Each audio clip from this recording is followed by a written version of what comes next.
Shrimate Bhakti Siddhanta Sarasvati Tinam Shai Shri Brahmadva Guja Sarasvat Sampadaya.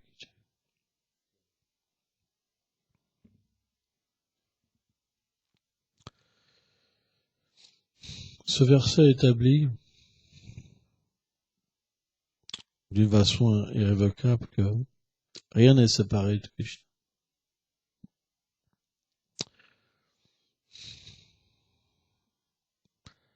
Devi Yesha Gunamai.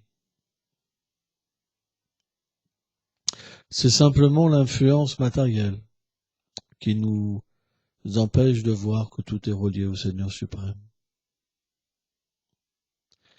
C'est pourquoi, plus on aura une dédication à son service, plus on aura confiance en lui, plus on sera abandonné à lui, et naturellement, il y aura une réalisation en nous qu'il contrôle toutes choses, qu'il peut nous protéger, qu'il peut nous aimer, et qu'il peut nous apporter le manque. On a besoin.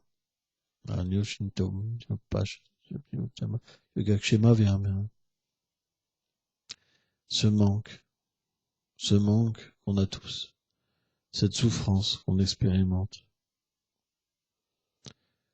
Les gens en allant travailler, ils n'ont pas forcément envie d'aller travailler.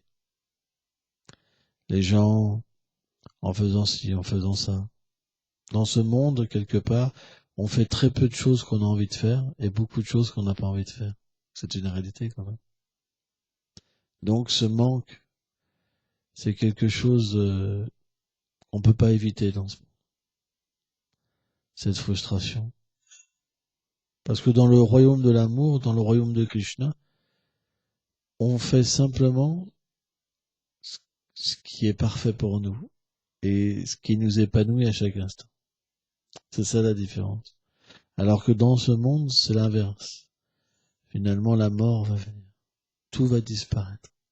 Toutes les choses auxquelles on est attaché et qu'on essaie de se battre pour améliorer. Par exemple, un enfant, il essaie d'améliorer sa relation avec ses parents, un parent avec ses enfants, et pourtant, à chaque instant, cette relation elle sera détruite. C'est absurde.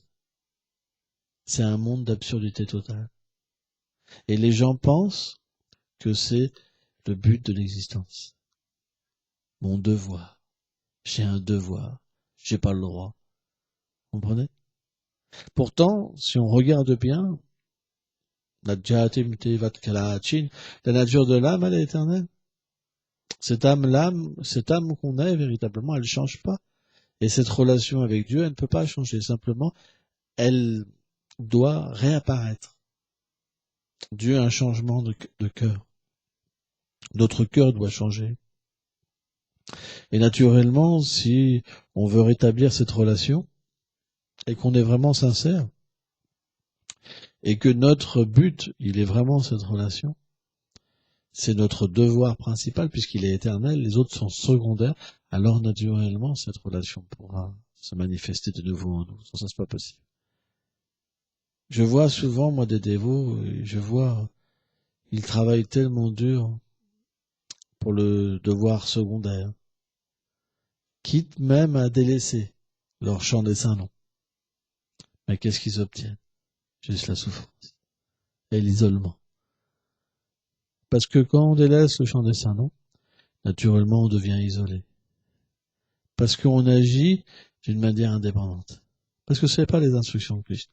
Krishna, quand il dit à Arjuna, ça va dans Païtaja, mais comme ça, il dit abandonne tous ces devoirs temporaires. Et simplement abandonne-toi à moi. C'est la conclusion de la Bhagavad Gita. Il faut remplir son mental de Krishna. Il n'a pas parlé d'enfants et de femmes et de pièces d'argent. Voue-moi ton adoration, etc. C'est la conclusion de la Bhagavad Gita. Donc c'est vrai que on peut utiliser notre environnement, notre famille, nos enfants pour le service du Seigneur suprême. Mais les choses passent avant pour lui. C'est ça la différence entre un Vaishnava et un matérialiste. Entre un Vaishnava et un Karmi, entre un Vaishnava et un Gyani ou un Vaishnava et un Yogi. Donc finalement, quand cette mentalité vient en nous, on devient un Vaishnava. Et le monde supérieur, puisqu'il est de cette nature-là, il commence à nous être révélé. On commence à rentrer dans cette optique-là au niveau Nishta-Ruchi. Le goût se manifeste, véritablement. Avant, il n'y a pas de goût. Pour le Saint, non. Il n'y a pas de goût. Qu'est-ce que c'est le goût? C'est un état où on oublie même qu'on chante parce qu'on est tellement absorbé. Et on oublie de penser à autre chose, tellement le goût est fort. Ça, c'est le stade de Ruji. Le stade d'Ashakti, c'est un stade plus élevé parce qu'on commence à voir les pieds de Radharani, les pieds de Krishna. On commence à pouvoir méditer, à avoir un souvenir du monde spirituel qui apparaît. Ça, c'est entre Ruchi et Shakti. Il y a une méditation qui nous emporte dans un goût encore plus élevé.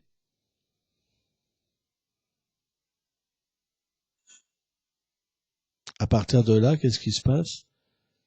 On peut comprendre comment le Seigneur, parce que on vit dans deux plans dans cette étape-là. Un plan où on commence à avoir accès dans un monde supérieur et où on perçoit la douceur, une douceur qui est incommensurable, où tout est une poésie, même le moindre morceau d'un vêtement qu'on pourrait percevoir, on pourrait en faire une poésie tout entière pour le décrire, tellement que c'est inconcevable, tellement que tout est vivant, conscient, illimité. Et ce stade où on sort de la méditation et où on peut comprendre que on devient cher à Krishna et Krishna nous protège et comble nos manques. Là, on devient dépendant du Seigneur suprême et abandonné au Seigneur suprême. Au point que même parfois, on peut avoir peur dans une situation où on peut se dire je vais être en danger. Puisque dans l'expérience du stade avant, quand on est dans cette situation-là, on était en danger. On pouvait tomber. Et bien dans cette situation-là, le Seigneur, il nous montre que il peut protéger son dévot dans toutes les situations. C'est ça l'attachement au Seigneur suprême. L'attachement au Seigneur suprême, ça veut dire que c'est pas simplement qu'on est attaché, mais le Seigneur nous montre son pouvoir de nous protéger. Parce que l'attachement, ça veut dire qu'on pourra traverser tous les tests. On pourra voir encore certaines petites choses en nous. Mais toutes ces petites choses qui sont encore des empêchements pour l'amour de Dieu, alors on reçoit Teshamsa Bhutanam Bhajantipu Puvakam. À ce niveau-là, on reçoit l'intelligence directement de Krishna, les instructions de Krishna.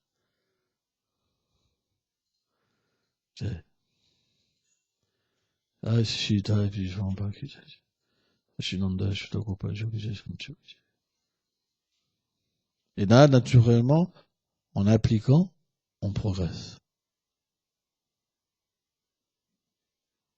En appliquant, on progresse. Et quand on applique, on voit le résultat tangible aussi. C'est très intéressant.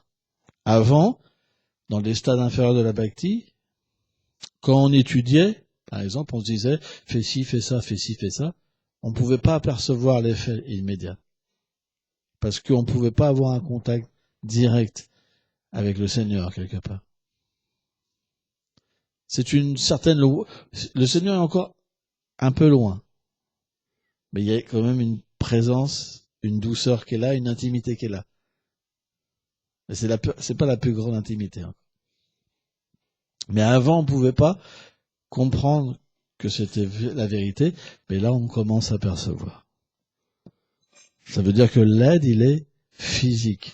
On le ressent en nous. On le vit en nous. On l'entend. comprenez? C'est ça la différence. Avant, c'était l'intelligence. Par notre intelligence, on contrôle le mental, le sens, on essaye, on peut dire. Et on s'en sort bien que mal, avec de la force, à sortir des épreuves. Alors que dans ce stade-là, il n'y a pas de mal à sortir des épreuves.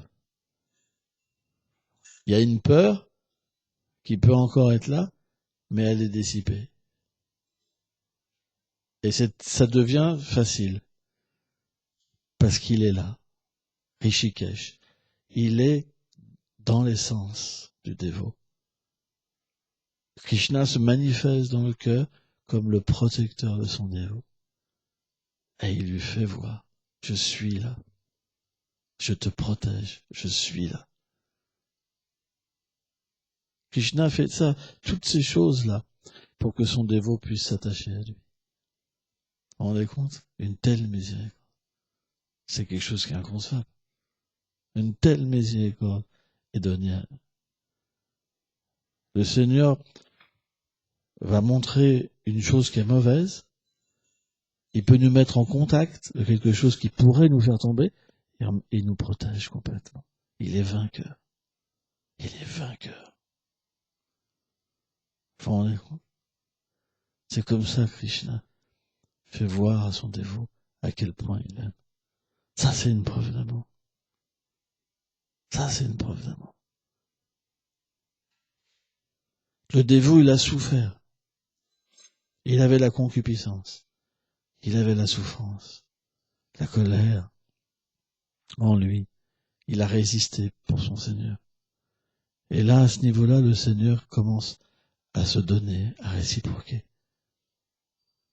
Et il commence à accompagner son dévot dans cette souffrance, en le portant. Donc c'est un stade où il y a des réalisations supérieures, et un stade aussi où l'être vivant, il a aussi des réalisations dans ce monde avec le Seigneur suprême, à travers le corps.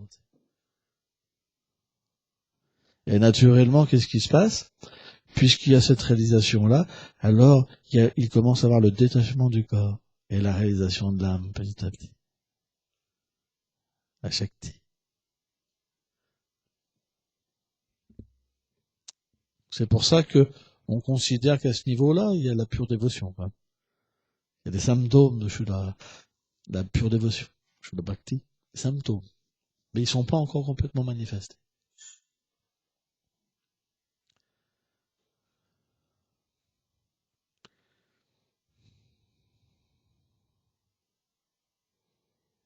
C'est pourquoi,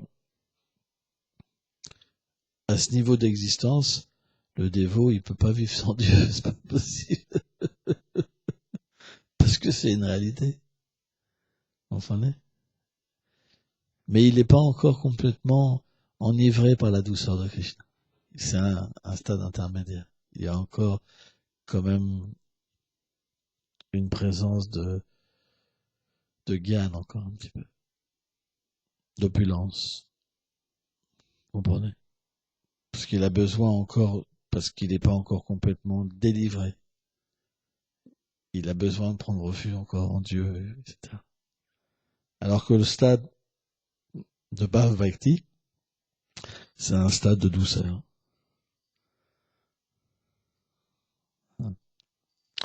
Jai, Shishita Vivamba qui jai, Shinanda Shudavopalju qui jai, Shinamdiu qui jai.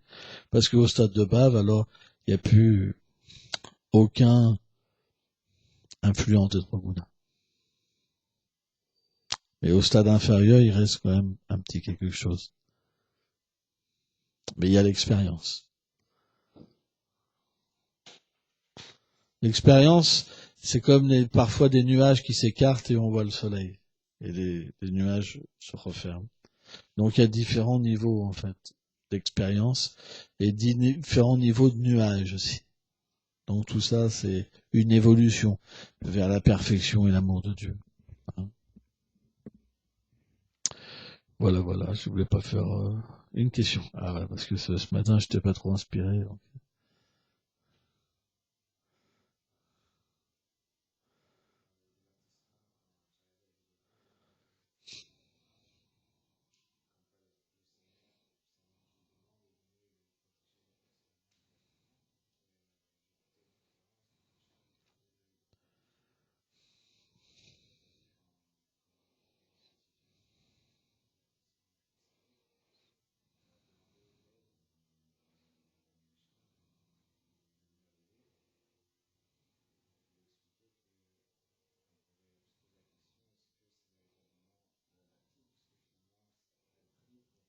Hmm.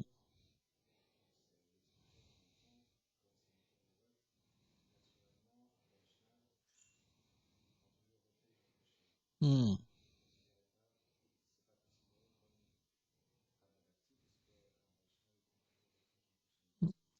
Ouais. Donc la question pour raccourcir, c'est que quand Draupadi, à un moment, elle a prié Krishna pour recevoir de l'aide. Donc c'est quand même, ça pourrait être perçu comme quelque chose d'intéressé, pas comme de la bhakti.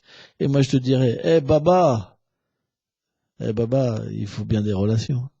Krishna il crée des obstacles pour ses dévots, demande quelque chose. C'est ça l'amour. Pourquoi ce serait pas de la bhakti? Tu penses que, tu penses que quand les dévots, Avraj, ils voient Krishna, bien qu'ils veulent rien parce qu'ils sont complètement comblés, en même temps ils jouent avec Krishna.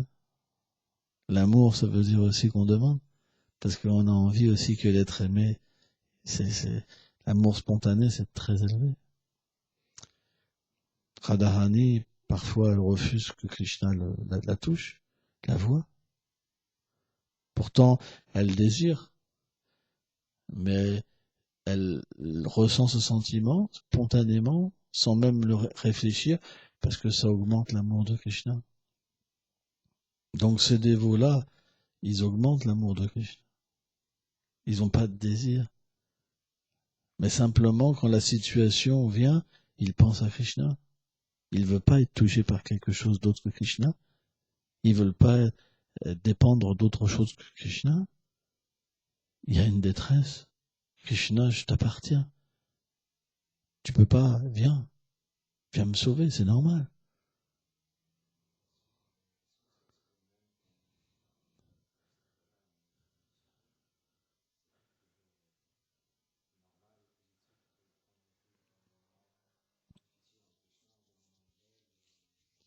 Alors, la question, c'est quand on est conditionné. Là, on parlait avant des associés éternels de Krishna. Quand on est conditionné, est-ce que c'est normal de prier Krishna? C'est la même nature. Sauf que un associé éternel du Seigneur suprême, il n'a pas de besoin. Il fait ça spontanément. C'est sa nature éternelle qui s'exprime. Il n'a pas de conditions matérielles. Il n'a pas de corps matériel. Il n'a pas de corps subtil. Son âme a une forme, et c'est ses sentiments.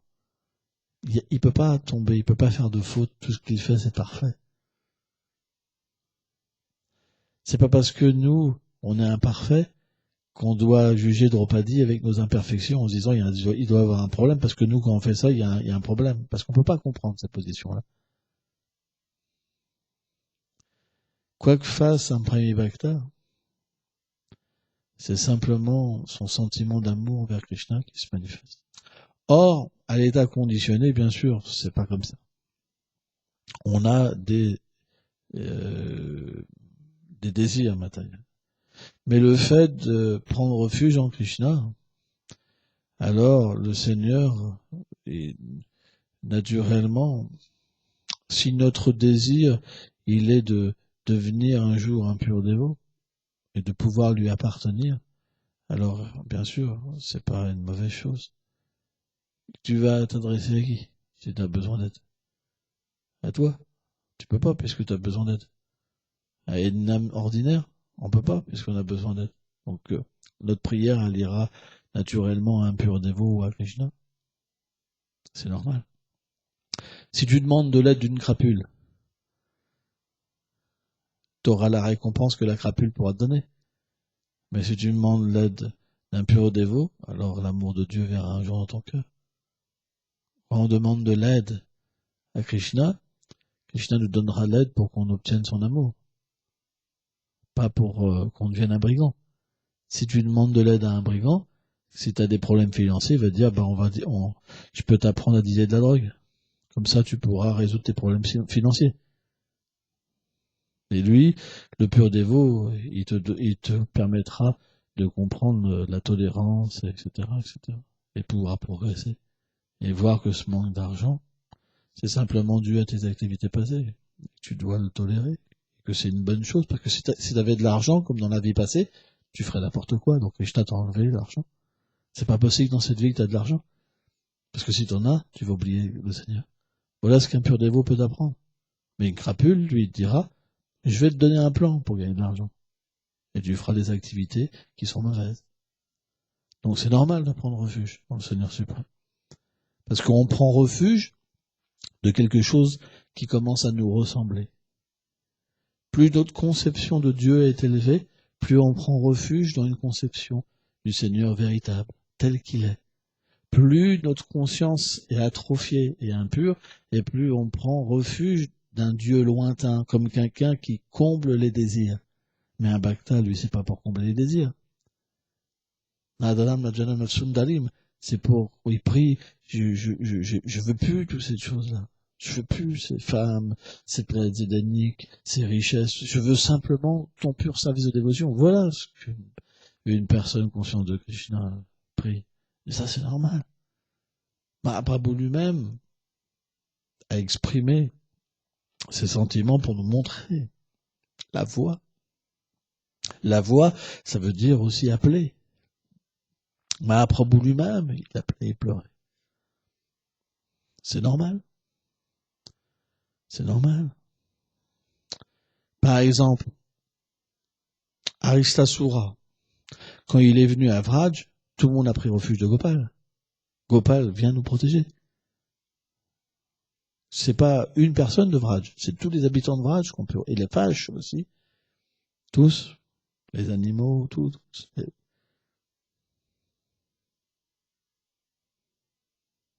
Où est le problème? Krishna manifeste ça pour que ce dévot prenne refuge en lui et pour qu'il montre sa vaillance. On voit? C'est comme ça, c'est un jeu. Sans ça, Krishna n'a pas eu besoin que Draupadi fasse ça, parce qu'il est tout puissant, Krishna. Mais Draupadi, en faisant ça, elle nous montre l'exemple qu'on doit faire ça. On suit les purs dévots. On juge pas les purs dévots. On n'analyse pas les purs dévots avec un mental rascal, en se disant, mais ça pourrait être ceci. Non. On prend refuge des purs dévots. Et on suit dans leurs traces. Sans ça, on sera des ghanis, des impersonnalistes. On verra des fautes dans les purs dévots. C'est ça un ghani. Un ghani, c'est quelqu'un qui voit des fautes dans les purs dévots. C'est pour ça qu'il est impersonnaliste, parce qu'il ne peut pas voir Krishna. Mais un bhakta, c'est celui-là qui suit dans les traces de Draupadi. Et quand il a des problèmes, il appelle Krishna. Et là, parce qu'il le fait, parce que Draupadi l'a fait, alors il devient cher Krishna. Parce qu'on suit les traces des dévots. On ne fait pas comme nous on veut. On suit dans les traces. On se rappelle de Draupadi. Et avec sa miséricorde, on prend refuge en Krishna. À travers elle, par exemple. Pour ceux qui sont dans ce rasa-là. Mais on fait pas de comparaison. Parce que si on fait une comparaison, à moins que vraiment on soit un associé de Krishna qui vient, comme Vishwanath Chaithakur, pour expliquer la différence entre la pure bhakti et la bhakti mixte, alors on peut faire des graves erreurs. Vishwanath, lui, peut faire ça. Pas nous. On peut répéter les paroles de Vishwanath. Par contre, parce que c'est le même principe. On fera plaisir à Krishna. Mais on ne fait pas de comparaison. Parce que sans ça, on va se perdre dans le faux ego, et on tombera de la bhakti. Et on viendra à gagner.